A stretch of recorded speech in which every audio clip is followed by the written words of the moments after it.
premier lieu pour cette vidéo des insolites sur Paris, le McDonald's. Regardez l'esthétique de ce bâtiment comme c'est superbe. Il se trouve à l'adresse du 119 rue Saint-Lazare.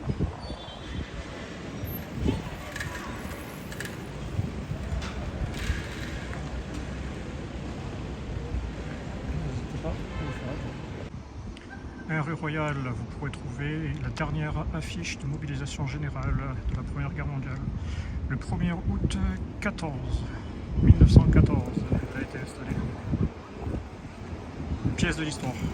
Au cœur de Paris, un autre bâtiment que je trouvais sympathique, enfin pour moi, à la place Gérard Houry. Vous trouverez cette pagode chinoise. À l'intérieur, c'est un musée. C'est l'art asiatique.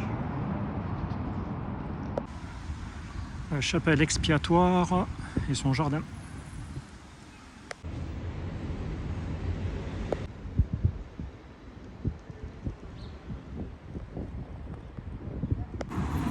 L'église Saint-Germain-Auxerrois et son beffroi.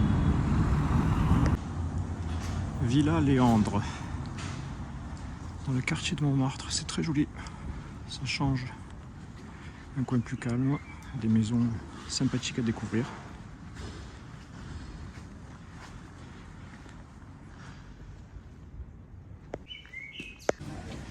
La plus vieille maison de Paris. 51 rue de Montmorency. La maison de Nicolas Flamel, l'alchimiste. Centre Pompidou. Le centre Pompidou. On va aller voir la tour de Saint-Jacques. La tour de Saint-Jacques. Place du Châtelet. La rue du Chat-Perché. Ce visage. C'est la rue la plus étroite de Paris.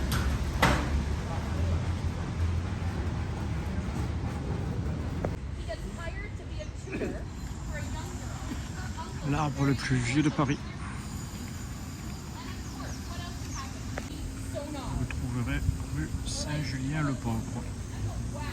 36 rue de Vaugirard. Vous trouverez la pierre du maître étalon.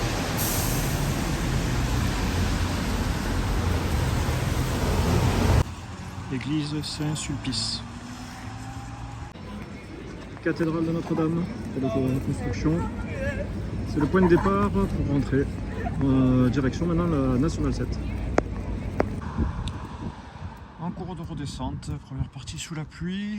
Et là je continue direction 9h, toujours sur la Nationale 7. Pour retrouver, en espérant, le soleil du sud. Il y en a marre des nuages et de la pluie.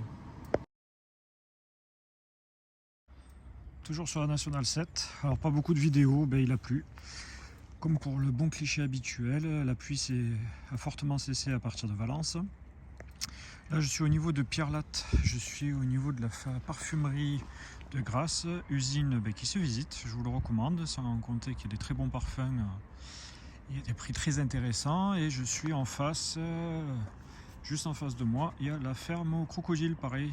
Donc on est vraiment à 2 minutes de la Nationale 7 et c'est vraiment à découvrir. Si vous n'avez pas vu non plus la ferme des crocodiles, prenez note, vraiment c'est à découvrir. Et juste en face sur le parking, la parfumerie de Grasse où j'achète mes parfums régulièrement. Donc là j'ai profité de faire un arrêt pour recharger un parfum.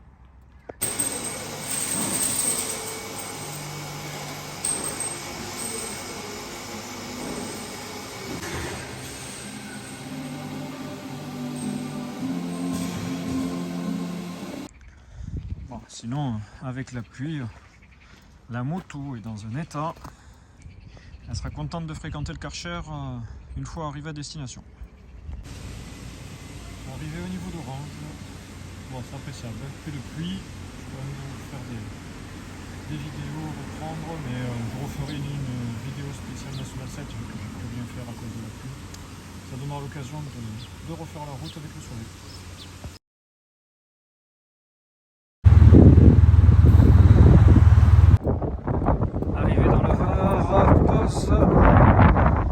Gros pas. Ça, je m'arrêtais à un routier. Retour du soleil et du ciel bleu. Ça aussi, ça fait plaisir.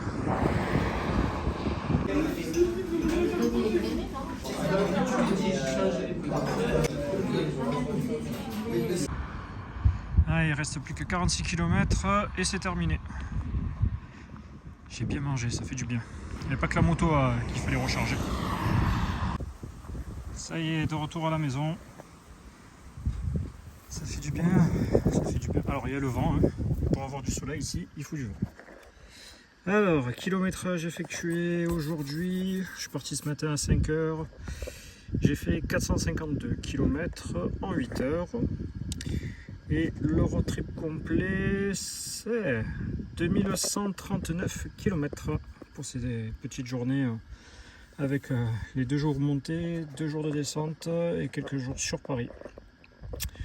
Donc voilà, sur Paris j'ai pas fait plus de 120 km parce qu'en fait on passe plus de temps dans les bouchons. Donc justement pour faire un retour d'expérience sur Paris, je dirais que la ville est très belle au niveau de l'architecture. Bon, alors la circulation c'est un cauchemar, même en moto. Alors quand j'étais avec les valises ça a été un peu compliqué. Du moment où j'ai enlevé les valises, là c'était quand même beaucoup plus facile pour circuler. Mais entre les bouchons pour les JO où ils ont fermé pas mal de routes, j'ai eu la pluie. Du coup le moteur prenant l'eau, ça faisait de la vapeur et ça embuait mon casque. Bref, c'était une aventure intéressante. Mais chapeau pour les gens qui passent leur vie dans les bouchons à Paris, vraiment. En tout cas, si vous avez aimé la vidéo, n'hésitez pas à mettre un petit like, à commenter. N'hésitez pas aussi du coup à me donner votre avis aussi bien sur le format que sur ce que je partage ou sur Paris ou vos retours d'expérience sur Paris, parce que j'espère qu'il y a aussi des Parisiens quand même qui regardent. Et là, en regardant, je regardais mon cardan qui est sale et ça me fait penser que faire 2000 km comme ça, pas sans arrêt, mais il n'y a pas d'entretien et le cardan pour ça c'est génial. Ouais, je suis quand même très content de la moto. Bon, toujours cet aspect de poids. Sur ça, je peux rien y faire. 300 kg avec les valises.